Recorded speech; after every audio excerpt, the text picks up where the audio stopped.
గాంధీ భవన్లో గౌరవ మా ముఖ్యమంత్రి వర్యులు శ్రీ రేవంత్ రెడ్డి గారు మరియు పిసిసి అధ్యక్షులు మహేష్ కుమార్ గౌడ్ గారు, మా ఇన్ఛార్జి మీనాక్షి నటరాజన్ గారి వాళ్ళ ఆదేశానుసారం ఈ ఒకటి గవర్నమెంట్ నుంచి ప్రజావాణి నడుస్తుంది. పార్టీ పరంగా గాంధీ భవన్లో కూడా ప్రజా వినతుల స్వీకరణ కోసం ప్రజాప్రతినిధులందరినీ 15 డేస్కి ఒకరిని కూర్చోబెట్టే కార్యక్రమం నాకు ఈ అవకాశం ఇచ్చినందుకు ఫస్ట్ కాంగ్రెస్ పార్టీకి, మా అధిష్టానానికి ప్రత్యేకంగా ధన్యవాదాలు తెలియజేసుకుంటూ, ఈరోజు నాకు వచ్చిన అప్లికేషన్స్ దాదాపు 32-34 వచ్చినాయి. దానిలో ముఖ్యంగా నాకు అర్థమైంది లబ్ధిదారులు వచ్చి వాళ్ళు వినతి పత్రాలు ఇచ్చింది. దానికి సంబంధించిన అందరికీ రేషన్ కార్డ్స్ సమస్య ఉండే, రేషన్ కార్డ్స్ వచ్చినాయి, థ్యాంక్స్, ధన్యవాదాలు చెప్పారు మా ప్రభుత్వానికి. దాంతోపాటు మిగతా అన్ని స్కీములు వస్తున్నాయి. మేము రెంటింట్లో ఉంటున్నాం, సొంత ఇంటి కళ మాకు కూడా కావాలని ఎక్కువ అప్లికేషన్స్ వచ్చున్నాయి.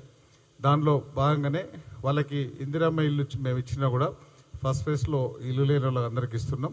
స్థలం లేదు మాకు, సో కాబట్టి ఆ డబుల్ బెడ్రూమ్ ఇల్లు ఇవ్వాలనేది వాళ్ళు ప్రత్యేకంగా వాళ్ళు విజ్ఞప్తి చేస్తున్నారు. దీని మీద ఈ రెండింటి మీద వాళ్ళు ఇచ్చిన చిన్న వేరే కొన్ని వాళ్ళ అప్లికేషన్స్ మీద ప్రత్యేకంగా మా సీఎం గారికి, పిసిసి ప్రెసిడెంట్ గారికి, సంబంధిత మంత్రులకు, సంబంధిత అధికారులకు మేము అన్ని ఫార్వర్డ్ చేస్తే దానికి ఆ ప్రయారిటీ బేసిక్లో ఏమేమి చేయాలనే దాని మీద చేస్తాం. అతి ముఖ్యంగా నాకు అర్థమైంది ఏంటంటే ఇండ్ల సమస్య ఉంది, వాళ్ళకి ప్లాట్లు లేవు. దాని మీద మా గవర్నమెంట్ డిసిషన్ తీసుకొని వాళ్ళకి ఏం చేయాలనే దాని మీద ఎక్కువ ప్రయారిటీ ఇస్తాం. 10 సంవత్సరాల నుంచి, గడిచిన 10 సంవత్సరాల నుంచి అప్పుడున్న బీఆర్ఎస్ పార్టీ సంవత్సరానికి ఒక్కొక్క వార్డు కానీ ఒక్కొక్క నియోజకవర్గానికి కానీ ఒక 2000-3000 ఇండ్లు ఇచ్చున్నా, రేషన్ కార్డ్స్ ఇచ్చున్నా, వేరే స్కీమ్స్కి సంబంధించిన ఏమి ఇచ్చున్నా కూడా ఈరోజు ఇంత ప్రజలు ఇబ్బంది పడేది కాదు, ఇంత ప్రెషర్ పడేది కాదు. దానిలో దృష్టిలో పెట్టుకొని మేము ఫస్ట్ ప్రైస్ కింద ఇందిరమ్మ ఇల్లు 3500 ఇల్లు ప్రతి నియోజకవర్గానికి ఇస్తున్నాం. రేషన్ కార్డ్స్ సమస్య ఉండే, అది నిరంతర ప్రక్రియ చేసి తెలంగాణ రాష్ట్రంలో ఉన్న దాదాపు 3,9,00,000 మందికి అందరికీ రేషన్ కార్డ్స్ ఇస్తున్నాం. దానిలో లేని వాళ్లకు యాడెడ్ డిలీషన్ ఉండే, అవి కొత్త రేషన్ కార్డ్స్ అవన్నీ ఇస్తూ వాళ్ళకి ఆ సన్న బియ్యం కార్యక్రమం కూడా అందరికి ఇచ్చే కార్యక్రమం చేస్తున్నాం. దాంతోపాటు కాంగ్రెస్ పార్టీ అధికారంలోకి వచ్చిన తర్వాత, ఈ రేవంత్ రెడ్డి గారు ముఖ్యమంత్రి అయిన తర్వాత మా ప్రభుత్వం మేము ఇచ్చిన గ్యారంటీల్లో ఒక్కొక్కటి ఆర్టీసీలో మహిళలకు ఉచితంగా చేసే కార్యక్రమం కానీ, 200 యూనిట్ల వరకు 0 పవర్ బిల్లు కానీ, 500 రూపాయలకే సిలిండర్ కానీ, అమ్మ ఆదర్శ పాఠశాలకు అక్కడున్న మహిళా సంఘాలను అధ్యక్షురాలు చేసి ఆ మినిమం ఫెసిలిటీస్ కూడా లేకుండే స్కూళ్ళల్లో, ఆ గురుకుల పాఠశాలల్లో, బీసీ పాఠశాలలో దానికి సంబంధించి ఫస్ట్ ప్రయారిటీ కింద మేము అన్ని స్కూల్స్కి సంబంధించిన బుక్స్ కానీ, డ్రెస్సులు కానీ, ప్రయారిటీస్ కానీ, వాష్రూమ్స్ కానీ, ఫ్యాన్స్ కానీ, ఎలక్ట్రికల్ కానీ అన్నీ చేసి ఉన్నాం.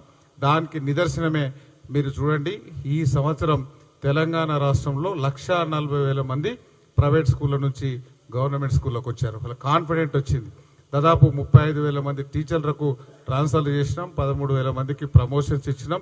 ఆ గవర్నమెంట్ స్కూళ్ళల్లో ఆ ఫెసిలిటీ అంతా ఇచ్చినాం కాబట్టి దానికి రిజల్ట్ ఆ 1,40,000 మంది పిల్లలు ప్రభుత్వ పాఠశాలలో జాయిన్ చేస్తున్నారు. సో దాంతోపాటు ఇక్కడ వడ్డీ లేని రుణాలు ఇచ్చి మహిళా సంఘాలను ప్రోత్సహిస్తున్నాం. దాంతోపాటు ఒక్కొక్క మహిళా సంఘానికి మా వనపర్తి చూసుకుంటే, ఓవరాల్గా తెలంగాణ రాష్ట్రంలో చూసుకుంటే ఆర్టీసీ బస్సులకు వాళ్ళని యజమానులను చేసి ఆ ఆర్టీసీ బస్సులకు సంబంధించిన డ్రైవరు, కండక్టరు, ఆ గవర్నమెంట్ ట్యాక్స్లు అన్నీ పోను ఒక్కొక్క మహిళా సంఘానికి ఒక బస్సు నుంచి 70,000 రూపాయలు వాళ్ళకు డిపాజిట్ చేసి వాళ్ళ మహిళా సంఘాలను ప్రోత్సహిస్తున్నాం. దాంతోపాటు వాళ్ళకి పవర్, ఈ కార్పొరేట్ కంపెనీలు చేసే ఈ సోలార్ కంపెనీకి సంబంధించిన కూడా మహిళా సంఘాల ద్వారా ముందుకోవాలని, దాంతోపాటు ఆ రైస్ మిల్లర్స్ ప్యాడ్ ఎక్కువ వస్తుంది కాబట్టి అవి కూడా మహిళా సంఘాల ద్వారా ఆ రైస్ మిల్లు కానీ, ఆ గోదాములు కానీ ముందుకోవాలనే అది కూడా ప్రయత్నం చేస్తున్నాం. ప్రత్యేకంగా రైతుల విషయానికి వస్తే, తెలంగాణ రైతులందరికీ మేము మా పార్టీ వచ్చిన తర్వాత అందరికీ రైతు భరోసా వేసే కార్యక్రమం చేస్తున్నాం, అందరికీ వేసున్నాం. తెలంగాణ రాష్ట్రంలో ఇంతకుముందున్న ముఖ్యమంత్రులు కానీ, రాబోయే ముఖ్యమంత్రులు కానీ, వేరే రాష్ట్రంలో భారతదేశంలో ఉన్న ముఖ్యమంత్రులు కానీ ఎవ్వరూ చేయని సాహసం, దాదాపు 26 లక్షల మంది రైతులకు 2 లక్షల లోపు 21,000 కోట్లతోన ఒకటే ఒక సిగ్నేచర్తోన రుణమాఫీ చేస్తున్నాం. అందరికీ రైతులకు వరి పండించిన రైతులకు అందరికీ బోనస్ కూడా ఇచ్చినాం. దాంతోపాటు ఈ మధ్యకాలంలో తెలంగాణ రాష్ట్రంలో ఉన్న బీదలందరూ హాస్టల్ ఉన్నోళ్ళు కానీ, బీసీ హాస్టల్ ఉన్నోళ్ళు కానీ, గురుకుల హాస్టల్ ఉన్నోళ్ళు కానీ, ఎస్సీ హాస్టల్ ఉన్నోళ్ళు కానీ, ఆ పిల్లలతో పాటు తెలంగాణ రాష్ట్రంలో ఉన్న ఈ తెల్ల రేషన్ కార్డు హోల్డర్స్కి అందరికీ ఒక్కొక్కరికి 6 కిలోల చొప్పున వాళ్ళు ఆరోగ్యంగా ఉండాలని సన్న బియ్యం కూడా ఇచ్చే కార్యక్రమం చేసినాం. దాంతోపాటు ఈ యువకులకు అందరికీ మీకు తెలుసు, మా సీఎం గారు చెప్తున్నారు, అందరికీ ఉద్యోగాలు ఇచ్చినాం. గవర్నమెంట్ నుంచి కొన్ని ప్రైవేట్ ఉద్యోగాలు కూడా ఇచ్చిన్నాం. అవి కాకుండా తెలంగాణ రాష్ట్రంలో ఒక్కొక్క నియోజకవర్గానికి 3,500 ఇందిరమ్మ ఇల్లు, పేదల సొంతింటి కల నెరవేర్చే కార్యక్రమంలో ఇందిరమ్మ ఇల్లు ఇచ్చున్నాం.